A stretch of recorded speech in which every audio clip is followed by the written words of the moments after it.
Biden turning Taiwan into a Ukraine-style battlefield. His plans will result in the total destruction of Taiwan in a similar way that is resulted in the total destruction of Ukraine.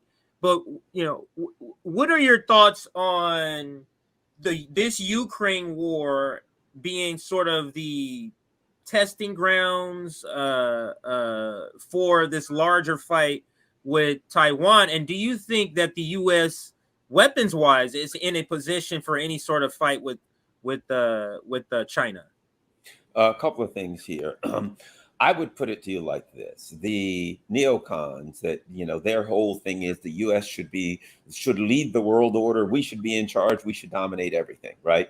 And no one should rise up to be powerful enough to challenge us. So this is really about Russia and China. It's about Russia and China are rising. They've become economically, militarily, diplomatically powerful around the world. So first, we must take Russia down, break them up, weaken Russia, and then go after China. So it's not a warm up. It's first you got to get this guy out of the way, and then you get China out of the way, and then maybe India and Iran. They're a little too big for their britches. It's about knocking everybody down so we can maintain world hegemony.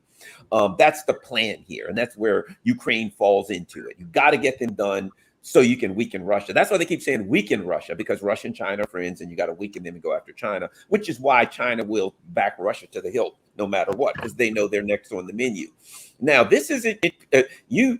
Obviously, you never heard my Taiwan saga. I have, and I wanted to kind of trigger you, but yes, I have, because I do study on my guests when they come on, and I wanted to trigger you, and you got right to the point. I was like, wow, I can't believe he missed the trigger point, but you were just waiting for it. Okay, go ahead. Yes.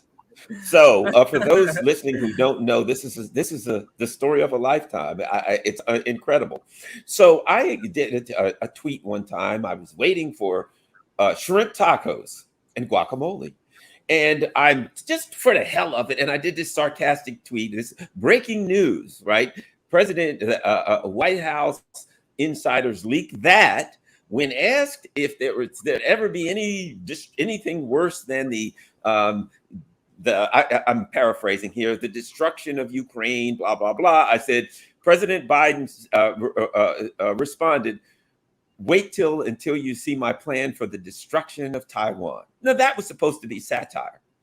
The next day, the KMT, Kuomintang, they're the opposition party on Taiwan Island, started retweeting that tweet everywhere. And the people thought that I actually had leaked something from the White House, and that went completely viral. The foreign ministry of Taiwan contacted the State Department and said, "Did Biden say this?" Well, we don't know what they said, but obviously we know. Immediately, the foreign ministry of Taiwan released a statement with my tweet. Garland Nixon tweeted this. However, there's no plan for the destruction, blah, blah, blah.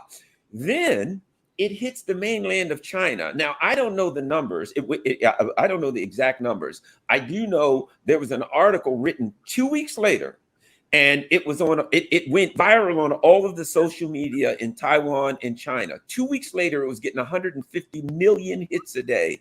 That one tweet that I did. So it went completely immediately. So first Taiwan freaks out and they go to the US. The next day, Wang Yi, who was at the time, he was the foreign minister. He's moved up above that now. He was the foreign minister for China. He comes out at his daily meeting. Every question was about this Garland Nixon guy tweeting this tweet. He then demands that the United States government answers for their plan for the destruction of Taiwan. I looked at the next day. Wow. Right now, I guarantee you, if you search Garland Nixon Taiwan, literally millions of everything, it was everywhere. Snopes, PolitiFact, they then put something out. Did President Biden say there's a plan for the destruction of Taiwan? People were sending me in Taiwan, in China, they had like panels of like intellectuals and professors saying, well, if there's a plan for the destruction of Taiwan, how do you think they do it? Would they plant bombs? Would they? This thing just went absolutely insane. And I was contacted by people from in Asia who said literally, and I'm not saying this to take any credit, I'm just saying this is what was said to me. Garland, you've done more to educate the people of Taiwan. I was just waiting for shrimp tacos, for God's sake. Oh, Garland, the reason I bring this up, the reason story. I wanted to insert this is because I had a similar reaction, because once the algorithm started putting your tweets in, because you tweet a lot, breaking news, and I was like, what? And I was falling for some of the things, and I was, oh, this is satire. So I fell for it myself like many times, and I was like, wait a minute, and then I realized that's Garland Nixon, because they just recently began to allow your tweets into my algorithm or into my feed. So I fell for it myself, and I thought it was a great story. Let me add this.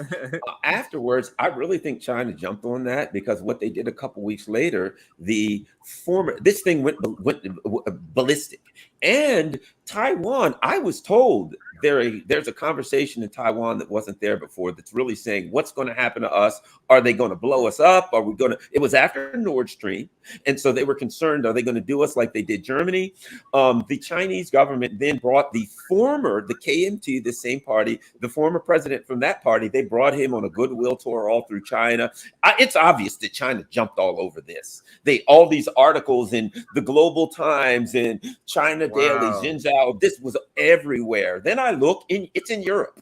Yahoo, with the UK, Garland Nixon, literally my name and the tweet, and like the picture of the tweet. I'm like, oh my God, they're take me to Guantanamo for sure. But was it scary? Was it really scary? It was probably scary though, right? Or no? Not for you? Fun in a way, because that's just me. I thought it was fun. But oddly enough, it does appear that the conversation has really changed in Taiwan. There is great concern. The polls now say that the KMT will win. And there's, I think, great concern with the U.S. government that the puppet party they have come, I think it's November or January, may lose. And the other party it's a nationalist party, but it's not a pro-U.S. party. They don't want reunification with the mainland, but they don't want to get blown to hell. They don't want to get turned into Bakhmut. They're smart enough to know we don't want to be Bakhmut. And so I think the U.S. is concerned. So in a strange way, I think accidentally I had some input into what the hell's going on in Taiwan. I do too. I absolutely, because you kind of solidify what they already were kind of thinking. Yeah. And it's like, I can see why they ran with it, to be quite honest with you. But one other thing I got to add, go ahead. And that is, and you can imagine this. So afterwards, I did videos about it. I was on like television and all these interviews in China and Asia, etc. And I said, hey, look, it was sarcasm. That being said, they want to turn Taiwan into a battlefield between two nuclear powers. Regardless of whether it's sarcasm, the outcome will be the same. Taiwan will be destroyed. So I think the fact of the matter is, sometimes humor can touch a nerve. And it's like you said, there are people in Taiwan sitting there and they're not thinking about what's going to happen to me. And something comes out. And here's the interesting thing. Even after I came out and said, look, it was just sarcasm. And I even put on my Twitter file, purveyor of sarcasm. I'm thinking I better put something up here to try to protect myself. They didn't believe me.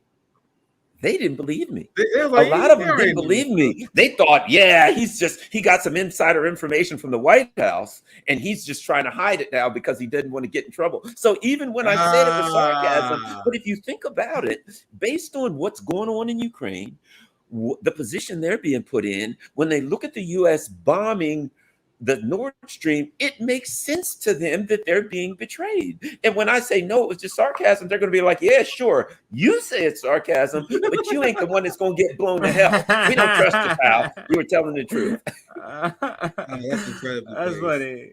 Go ahead, Nick. I just in the last election was a devastating moment for the separatist movement, and the West always like to manipulate polls, and you can always chime in on this if you want, Garland, but they always like to manipulate polls about Taiwan and how they feel about China. But 80% of the time when these people say they support the status quo, Right. That is not what the United States is pushing for. That is not what they want. Taiwan to be separated from China and invest into United States companies and use that as a wedge to create issue and drama on the geopolitical world stage. So I hope the Taiwanese people see through this. And when I hear about the story, this is the first time I'm hearing about this. I don't know how I missed this whole chapter of what down with you in Taiwan. But when I hear that, that shows that people in Taiwan do know what's up. They're not dumb. I think when it really comes down to it, I think a lot of people still going through their day by day. I think it's still not too big of a deal. But once it really hit the fan, once it really start getting close to the United States really pull the trigger on that, I think a lot of, well, I hope maybe this hopium. I guess I will admit this hopium. I guess it's hopium. A little bit. My hopium is I hope that Taiwanese people don't fall for it. But anyway, any last thoughts you have on this, Garland? Yeah, I'll say this. I think there's some good. I think there are some positive things going on. Europe has written this draft proposal. Whether it's going to be finished, whether they're going to publish it exactly as written or not, but the proposal says basically they don't want any problems with China. It says they're not going to support the EU. They're saying we're not going to decouple. We're not going to support basically any type of aggressive or assertive actions against China. So I think bit by bit, these neocons have gotten too far out over their skis, and now even the Europeans are saying, "Look, I mean, think about it. Mercedes and BMW, 40% of their sales are in China. You've got this market that's bigger than the U.S. and the EU together. You now have corporations in the EU saying, "Time out. You screwed us bad with Russia. It's suicide. It is economic suicide with China." And so the EU, a lot of even the vassals are starting to get off the sinking ship. I think this going into the 2024 election, the neocons are in a lot of trouble. I think it's an opportunity for people both who are anti-war, regardless of ideology. For those of us who are of more of a revolutionary nature, I think it is an opportunity for us to make our case to people, and people can see what's happening with neoliberal capitalism. They can see what's happening with imperialist foreign policy. And I think they're making the case for those of us who have a more revolutionary spirit to argue against this and to start waking some people up. I think it's a good and positive time for us. Hard times means hard work, right? So it's time for us to work hard.